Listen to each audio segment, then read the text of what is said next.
नाम ही पहचान है।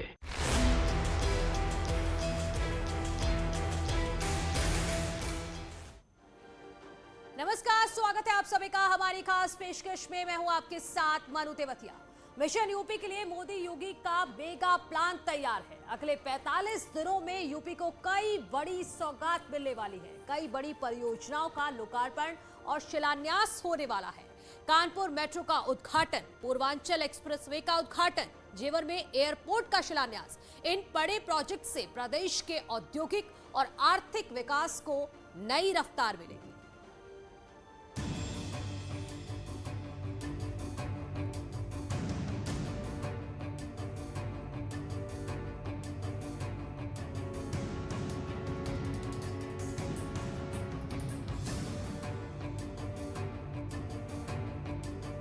यूपी को मेगा प्रोजेक्ट की सौगात।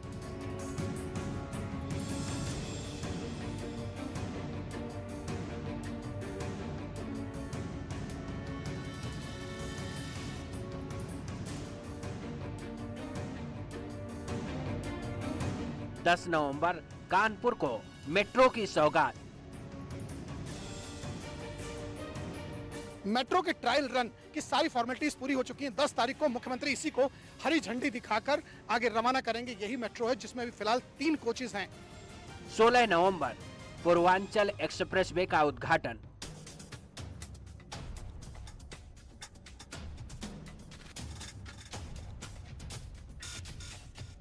पच्चीस नवंबर जेवर में एयरपोर्ट का शिलान्यास।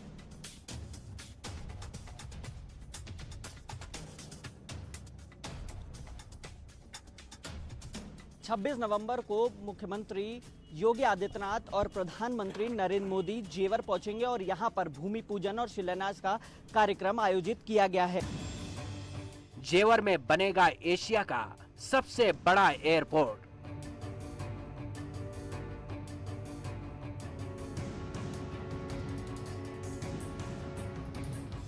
क्योंकि एक्सप्रेसवे चालू हो गया है, गाड़ियां चालू हो गई हैं, तो ये हम लोग ने प्रस्तावित किया कि इसका जो है माननीय मुख्यमंत्री जी ने निर्णय लिया कि इसका हम उद्घाटन जल्दी से जल्दी करा दें और जल्दी इसका उद्घाटन प्रस्तावित है। इस उद्घाटन के साथ एक प्रपोजल ये भी है कि चूँकि एयर स्ट्रिप पर कार्यक्रम कर रहे हैं तो एयर स्ट्रिप पर एयरफोर्स की अनुमति से एक अच्छा भव्य कार्यक्रम एयर शो का भी और बाकी सब कार्यक्रम भी करा दें। जेवर एयरपोर्ट पर होंगे 8 runway.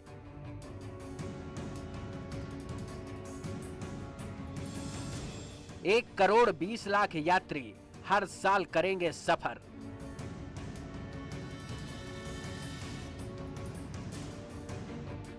High speed rail line से जुड़ेगा एयरपोर्ट।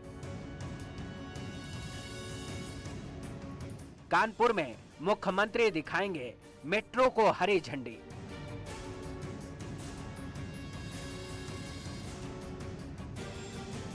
कानपुर के सपनों को मिलेगी रफ्तार।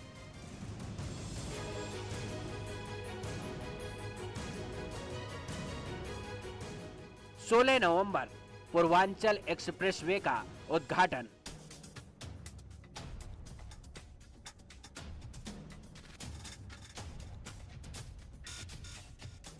चौबीस घंटे का सफर 10 घंटे में होगा पूरा।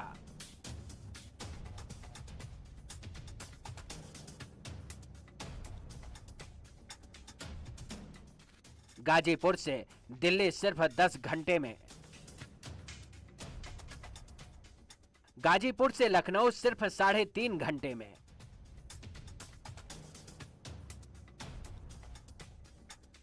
आर्थिक विकास को मिलेगी रफ्तार।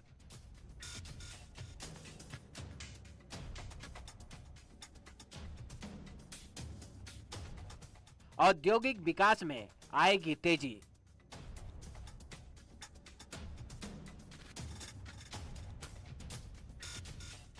यूपी में विकास का मोदी योगी मॉडल।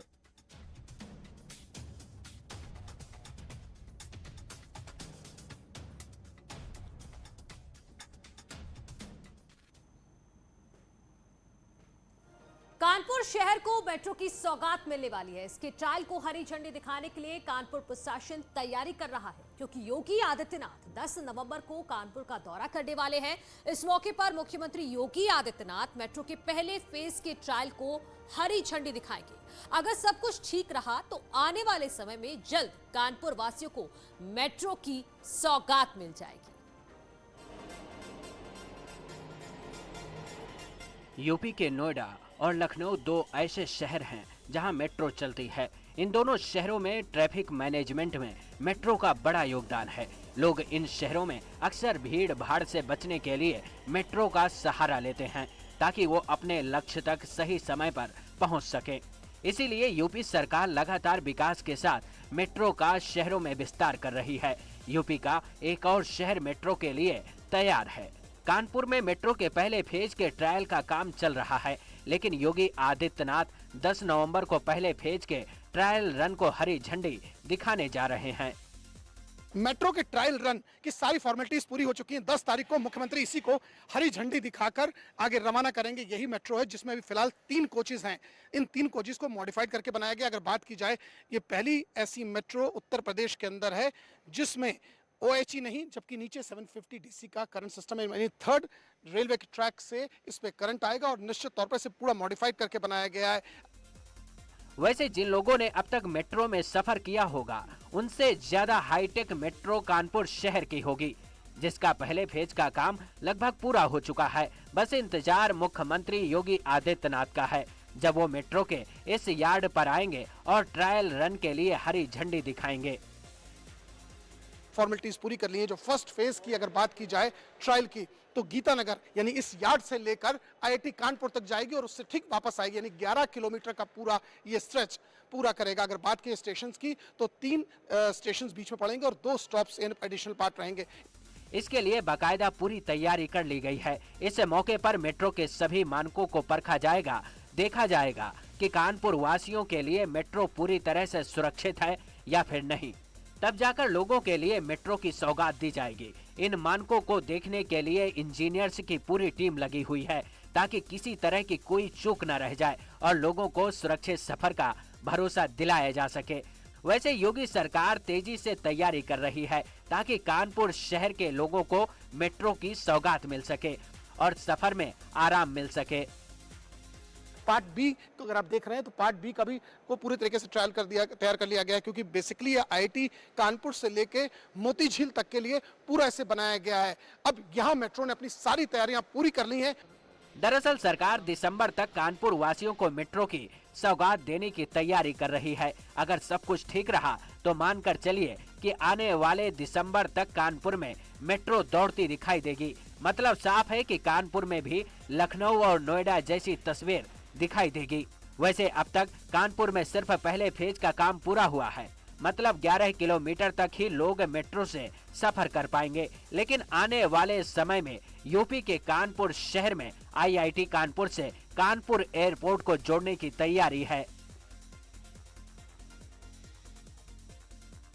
वैसे कानपुर के अलावा यूपी के आगरा, प्रयागराज, गोरखपुर, झांसी और मेरठ में भी मेट्रो बनाने की तैयारी है। तो मानकर चलिए कि अभी कानपुर के साथ लखनऊ और नोएडा में आप मेट्रो में सफर कर पाएंगे, लेकिन कुछ सालों में 8 शहरों में मेट्रो दौड़ती दिखाई देगी। Bureau report, network 18।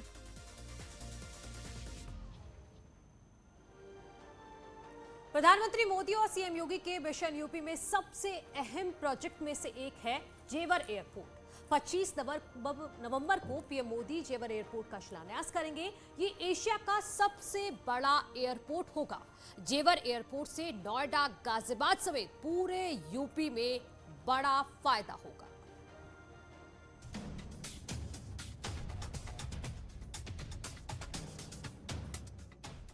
पच्चीस सालों का इंतजार खत्म होने जा रहा है। 25 नवंबर को प्रधानमंत्री मोदी और योगी आदित्यनाथ जेवर इंटरनेशनल एयरपोर्ट का शिलान्यास करेंगे। ये एयरपोर्ट एशिया का सबसे बड़ा एयरपोर्ट होगा और हर साल करीब 1 करोड़ 20 लाख यात्री यहां से उड़ान भरेंगे। जेवर एयरपोर्ट के शिलान्यास के लिए तैयारियां जोरों पर हैं। बड़े अधिकारी तैयारियों में जुट गए हैं। कमिश्नर मेरठ मंडल Gautam Buddh Nagar CP Alok Singh joint CP Luv Kumar, Jewar विधायक Dhirendra Singh, Yamuna authority CEO doctor Arun Veer Singh, DM Suhas L Y, airport निर्माता कंपनी ज्यूरिख के प्रतिनिधियों के साथ ग्राउंड जीरो पर पहुंचे और शिलान्यास की तैयारियों का जायजा लिया। पीपीपी मॉडल पर बनने वाले इस एयरपोर्ट के विकास की जिम्मेदारी Swiss company Zurich international airport AG को दी गई है। 1334 हेक्टेयर में पहले चरण का काम होगा। कंपनी को जमीन हैंडओवर कर दी गई। पीपीपी मॉडल पर बनने वाले इस एयरपोर्ट के विकास की जिम्मेदारी Swiss company Zurich international airport AG को दी गई। 1334 हेक्टेयर में पहले चरण का काम होगा। विकासकर्ता कंपनी को जमीन हैंडओवर कर दी गई है। पहले चरण की शुरुआत रनवे से होगी। इसके लिए जिला प्रशासन ने 6 गांवों की जमीन अधिग्रहित की है। इसमें रणहेरा, रोही, पारोही, दयानतपुर, किशोरपुर और बनवारी वास शामिल हैं। इस जमीन का अधिग्रहण नए कानून के तहत किया गया है। किसानों को नए जमीन अधिग्रहण कानून के तहत सभी लाभ दिए गए हैं। एयरपोर्ट के शिलान्यास के मौके पर करीब 2 लाख लोग जुटेंगे। खैर, बुलंदशहर, जेवर और आसपास की कई विधानसभा से लोग पहुंचेंगे। लेकिन यह फलीभूत हुआ योगी आदित्यनाथ जी के नेतृत्व में। यह प्रदेश के विकास का एक माध्यम बने, यह बेरोजगारों के रोजगार का माध्यम बने, पूरे प्रदेश की तरक्की का रास्ता जेवर से होकर जाए, तो ये बहुत ही अभूतपूर्व क्षण हम लोगों के लिए है। वर्ष 2024 तक जेवर हवाई अड्डे के एक रनवे को शुरू करने का लक्ष्य है। मौजूदा समय में यूपी में 2 इंटरनेशनल एयरपोर्ट लखनऊ और वाराणसी हैं। इसके अलावा कुशीनगर एयरपोर्ट का काम पूरा किया जा चुका है। अगले कुछ साल में अयोध्या और नोएडा इंटरनेशनल एयरपोर्ट का काम भी पूरा हो जाएगा। इसके बाद प्रदेश में इंटरनेशनल एयरपोर्ट की संख्या 5 हो जाएगी। जेवर एयरपोर्ट को हाई स्पीड रेल से जोड़ा जाएगा। 2040-50 तक इस एयरपोर्ट पर यात्रियों की संख्या 7 करोड़ होने का अनुमान है। और इतना औद्योगिक निवेश यहाँ आ चुका है एयरपोर्ट की घोषणा के बाद, निश्चित तौर से वह इस प्रदेश की तरक्की के लिए बहुत आवश्यक है। तो हम लोग बहुत इस बात से खुश हैं कि हमारी सरजमी पर जहाँ बहुत पिछड़ा हुआ यह इलाका था, तो 2017 से पहले देश के प्रधानमंत्री यहाँ आएंगे। भूमि पूजन के बाद एयरपोर्ट का जो कार्य है वो सुचारू रूप से आरंभ हो जाएगा। जेवर एयरपोर्ट कार्गो एयरपोर्ट भी होगा। अगले कुछ सालों में यहां 2.6 मिलियन टन कार्गो की क्षमता का विकास होगा। जेवर एयरपोर्ट से यूपी में विकास को नई रफ्तार मिलेगी। नोएडा, गाजियाबाद और पश्चिमी यूपी में व्यापार नई ऊंचाइयों पर पहुंचेगा। वहीं औद्योगिक विकास में भी एयरपोर्ट बड़ी भूमिका अदा करेगा। हिमांशु मिश्रा, नेटवर्क 18, जेवर।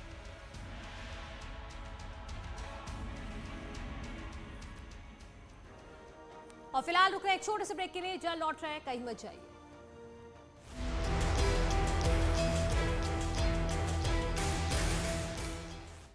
का बयान, निषाद पार्टी एनडीए का हिस्सा, कुछ दिनों में होगा मछुआ समाज का बड़ा कार्यक्रम, अमित शाह भी होंगे शामिल।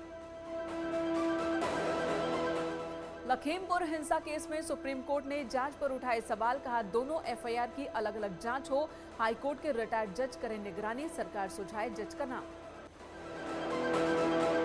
अवैध धर्मांतरण सिंडिकेट मामले में एडीजी एलओ का बयान, सिंडिकेट के कुछ लोग अलकायदा के हिंसात्मक विचारों से प्रभावित, कल उमर गौतम के बेटे अब्दुल्ला की हुई थी गिरफ्तारी। मुजफ्फरनगर की गैंगस्टर कोर्ट में कुख्यात बदमाश सुशील मूंछ ने सरेंडर किया, साथी के साथ पुलिस ने आरोपी को जेल भेजा। जौनपुर में जमीन विवाद में खूनी संघर्ष, कलयुगी भाई ने लाठी डंडे से पीट कर बड़े भाई की हत्या की, पुलिस ने मौके से 3 लोगों को गिरफ्तार किया। सहारनपुर की नूरबस्ती में चाकू से गोदकर सराफा व्यापारी की हत्या, लोगों ने हत्यारोपी को पकड़कर पुलिस को सौंपा, अवैध संबंध के शक में वारदात। हमीरपुर में भाई ने ही भाई को मौत के घाट उतारा, शव को कुएं में फेंककर 1 महीने तक पुलिस को गुमराह करता रहा, आरोपी भाई समेत एक व्यक्ति गिरफ्तार। गाजियाबाद के विजयनगर थाना क्षेत्र से 1 नवंबर को अगवा हुई 4 साल की बच्ची का अब तक सुराग नहीं लगा, अधिकारियों के चक्कर काट रहे परिजनों को सिर्फ भरोसा मिल रहा। प्रतापगढ़ में कुरियर कर्मचारी पर बट से हमला कर 8 लाख रुपए की लूट, बाइक सवार 4 बदमाश हवाई फायरिंग करते भागे। बुलंदशहर में सेल्समैन से मामूली कहासुनी के बाद दबंगों ने पेट्रोल पंप पर मचाया बवाल, दबंगों ने सेल्समैन को पीटा, शिकायत के बाद आरोपियों की तलाश में पुलिस। महोबा में शराब माफियाओं ने पुलिस की मुखबिरी करने पर ऑटो चालक की बेरहमी से पिटाई की, पीड़ित ने पुलिस अधिकारियों से मदद की गुहार लगाई। बुलंदशहर में सड़क पर साइड देने को लेकर फौजी और ट्रैक्टर चालक के बीच जमकर विवाद, 6 लोग घायल, 7 लोगों के खिलाफ केस दर्ज। बागपत में एक छात्र की बेरहमी से पिटाई का वीडियो सामने आया, पुलिस वीडियो की जांच कर तफ्तीश में जुटी। गोरखपुर के एक डॉक्टर को फोन कर 2 करोड़ रुपए मंगदारी मांगी गई, आरोपी युवक की गिरफ्तारी के लिए पुलिस दे रही दबिश। बुलंदशहर में दुलेरा गांव में ग्रामीणों ने नकली जेवरात बनाकर बेचने वाले एक कारोबारी को पकड़ा, पुलिस ने आरोपी ज्वेलर को हिरासत में लेकर पूछताछ शुरू की। गाजियाबाद के कोड़ा में होटल के कमरे के अंदर युवक का शव पंखे से लटकता मिला, कमरे में शराब की बोतल भी मिली। फतेहपुर में खेत से घर जा रही महिला से बाइक सवार बदमाश सोने का चेन छीनकर भागे, पुलिस बदमाशों की तलाश में। रामपुर में कोहरे की वजह से NH-24 पर हादसा, 6 गाड़ियां आपस में टकराई, 2 लोग घायल। बुलंदशहर में बाजार से लौट रही महिला से मंचलों पर छेड़खानी का आरोप, पुलिस ने 4 मंचलों को गिरफ्तार किया। हरिद्वार कुंभ के दौरान कोविड टेस्ट घोटाले के मुख्य आरोपी शरद पंत और मल्लिका गिरफ्तार, दिल्ली से SIT की टीम ने की गिरफ्तारी, कुंभ के दौरान हुआ था कोविड टेस्ट घोटाला। छत्तीसगढ़ में सुकमा में 3 जवानों की मौत, CRPF जवान ने साथियों पर फायरिंग की, 3 जवान की मौत, 5 घायल। लखनऊ में RSS कार्यकारी मंडल की बैठक, ये सह प्रांत कार्यवाह संजय का बयान, बैठक में बांग्लादेश में हिंदुओं पर हमलों पर प्रस्ताव पास हुआ। शाहजहांपुर में CM योगी के दौरे से एक दिन पहले SP कार्यकर्ताओं ने शहीद की प्रतिमाओं पर विरोध प्रदर्शन किया, धान की फसल के कम दाम और डेंगू पीड़ितों को इलाज न मिलने पर बीजेपी सरकार पर हमला बोला। कानपुर में 10 नवंबर को होगा मेट्रो का ट्रायल, CM योगी गुरुदेव टॉकीज चौराहे पर बने मेट्रो डिपो से करेंगे मेट्रो के ट्रायल की शुरुआत, गीतानगर क्रॉसिंग तक जाएगी मेट्रो। दिल्ली NCR में वायु प्रदूषण में लगातार इजाफा हो रहा है, नोएडा, ग्रेटर नोएडा और गाजियाबाद में भी बढ़ते प्रदूषण से सांस लेना मुश्किल हुआ। ताज नगरी आगरा में एक बार फिर भयंकर प्रदूषण, शहर में विजिबिलिटी 400 मीटर से भी कम हुई।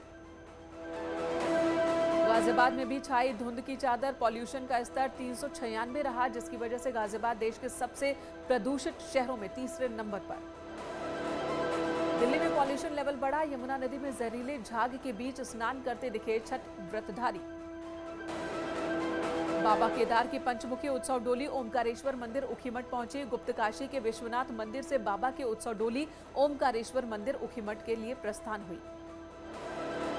जोशीमठ में बद्रीनाथ NH पर रोड कटिंग की वजह से लामबगड़ में लगा जाम, बद्रीनाथ जाने वाले श्रद्धालुओं को परेशानी। अयोध्या कैंट पहुंची Ramayan circuit express train, railway अधिकारियों और श्रद्धालुओं ने किया स्वागत। श्रद्धालुओं को लेकर दिल्ली से अयोध्या पहुंची ट्रेन, फूलों से श्रद्धालुओं का जोरदार स्वागत किया गया। उत्तराखंड में कांग्रेस के पर्यवेक्षकों के दौरे को लेकर दावेदारों की बड़ी धरकर।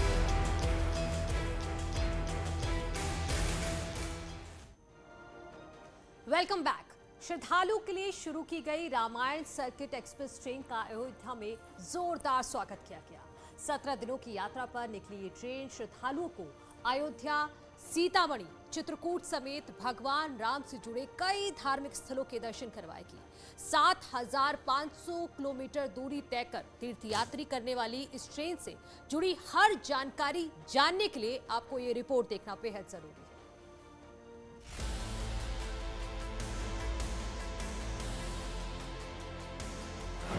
दिल्ली से 132 यात्रियों को लेकर अयोध्या पहुंची पहली रामायण सर्किट एक्सप्रेस ट्रेन का रेलवे स्टेशन पर भव्य स्वागत किया गया।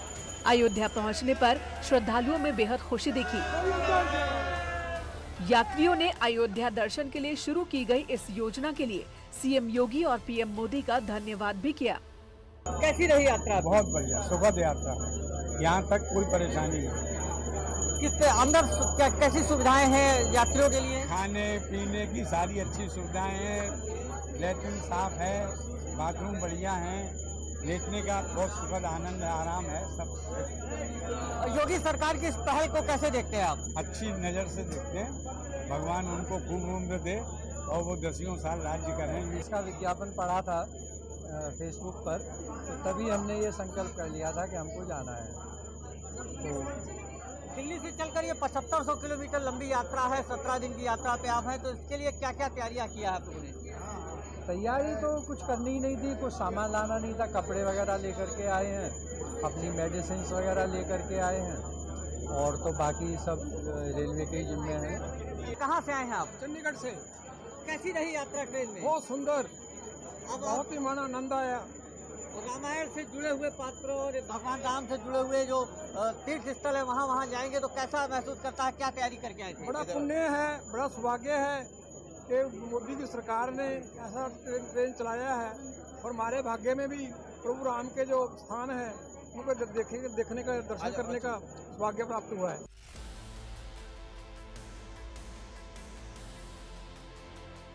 रामायण एक्सप्रेस ट्रेन में श्रद्धालुओं की सुविधा का भरपूर ध्यान रखा गया है।